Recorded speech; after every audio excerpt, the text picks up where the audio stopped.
Hai, bertemu kembali dalam channel Cikgu Ong. So, pada hari ini, Cikgu akan berkongsi dengan anda bagi sains tingkatan 1, bab 5 jirim. Praktis sumatif 5, so boleh lihat buku teks muka surat 159 hingga 161. Dan video ini untuk murid yang memerlukan atau untuk ulang kaji dalam bahasa Melayu dan bahasa Cina. Okay. Jom kita lihat soalan pertama. Raja menunjukkan 3 contoh jirim. Jadi, soalannya, kena pasti 3 keadaan jirim dalam raja di atas. Okay, yang pertama, air kopi.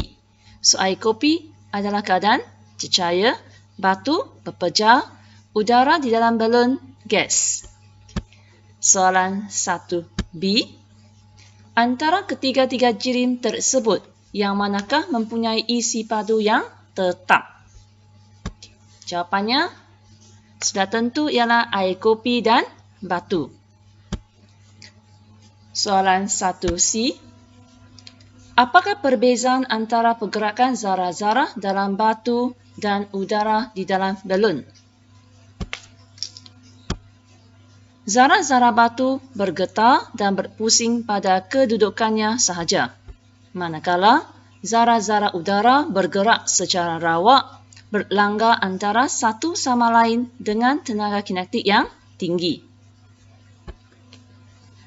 Soalan 2. Umar membina sebuah dulang kayu yang mempunyai 3 ruang untuk mengasingkan sebilangan guli kepada 3 bahagian, iaitu P, Q dan R, seperti dalam raja.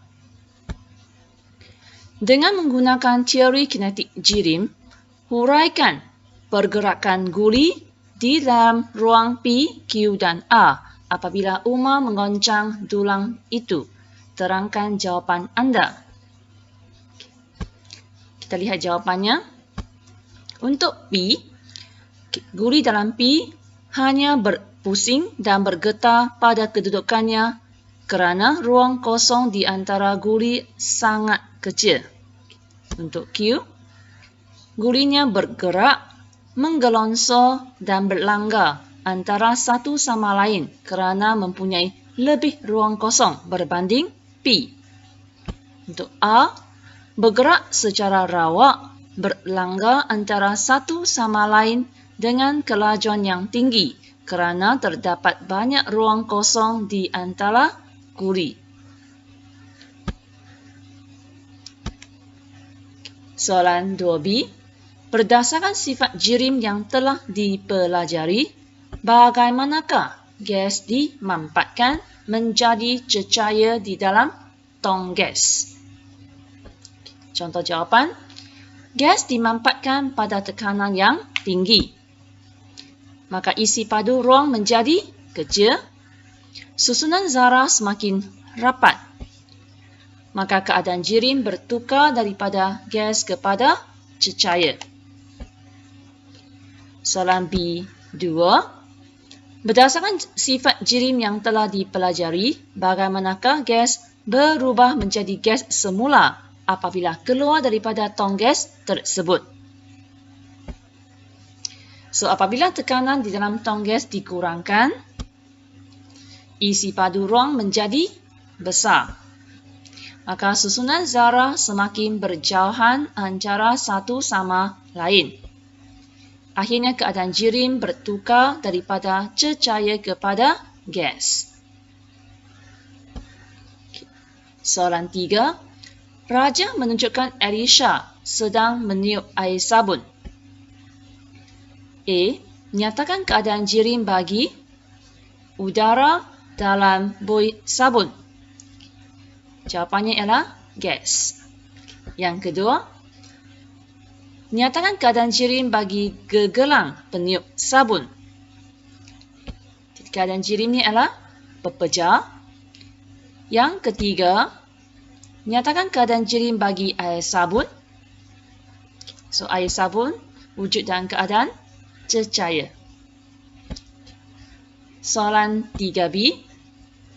Apakah yang akan berlaku pada cecair sabun itu apabila Elisha meniup dengan sangat kuat? Berikan alasan anda. Jadi apabila meniup dengan sangat kuat, cecair sabun bertukar menjadi gas. Tiupan yang kuat akan menghasilkan tekanan dan menyebabkan susunan zarah-zarah cecair berjauhan antara satu sama lain. Akhirnya, cecair sabun bertukar keadaan menjadi gas. Soalan 4. Tan hendak menunggang basikal ke sekolah, tetapi dia mendapati tayar basikalnya kempis. Maka Tan mengempam udara ke dalam tayar basikal sehingga tidak terlalu cekang. Soalan A. Terangkan keadaan zarah-zarah udara di dalam tayar basikal yang telah dipam. Jadi, jawapannya, zarah-zarah udara dimampatkan lebih dekat antara satu sama lain. Okey, kita lihat soalan 4B. Wajarkah tindakan Tan mengepam tayar basikal sehingga tidak terlalu cekang?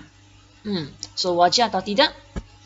Contoh jawapan, tindakan Tan adalah wajar kerana keadaan ini membolehkan tayar mengembang semasa cuaca panas bagi mengelakkan tayar meletup. Keempat C. Tayar basikal sedikit kempis apabila cuaca sejuk. Jelaskan. Udara di dalam tayar mengecut apabila sejuk disebabkan berlaku sedikit pembebasan haba. Dan ini menyebabkan susunan zarah-zarah gas bergerak mendekati antara satu sama lain dan tayar mengecut.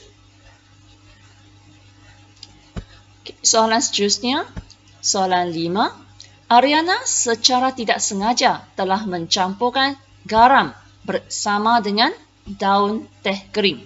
So, cadangkan satu langkah untuk mengasingkan garam daripada daun teh berdasarkan pengetahuan anda tentang sifat fizik jirim. Langkah pertama, garam dan daun teh perlu dimasukkan ke dalam air.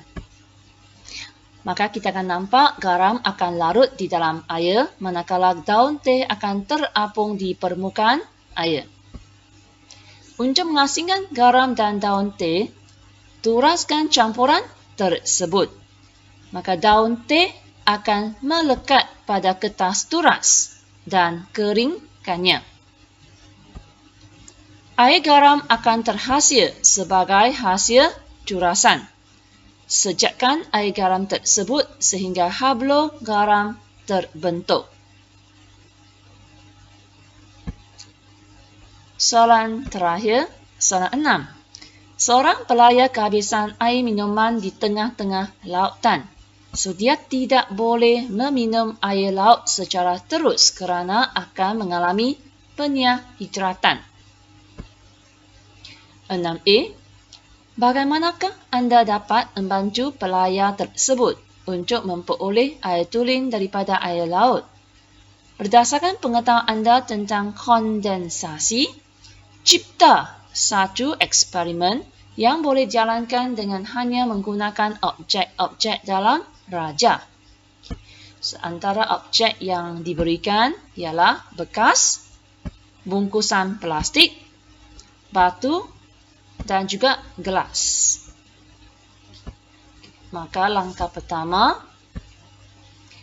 tuangkan air laut ke dalam bekas. Yang kedua, letakkan gelas di tengah bekas. Ketiga, tutup bekas itu dengan bungkusan plastik.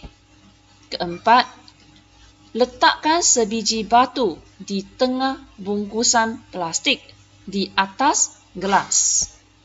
Kelima, biarkan bekas tersebut dijemur di bawah matahari selama sejam.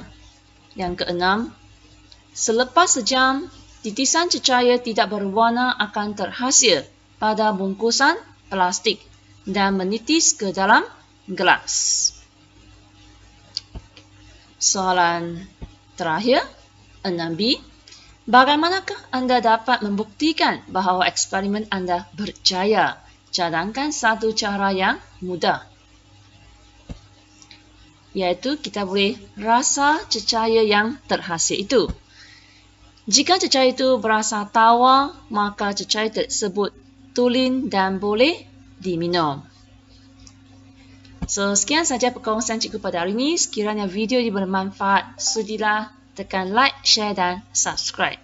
Terima kasih. Jumpa lagi. Bye-bye.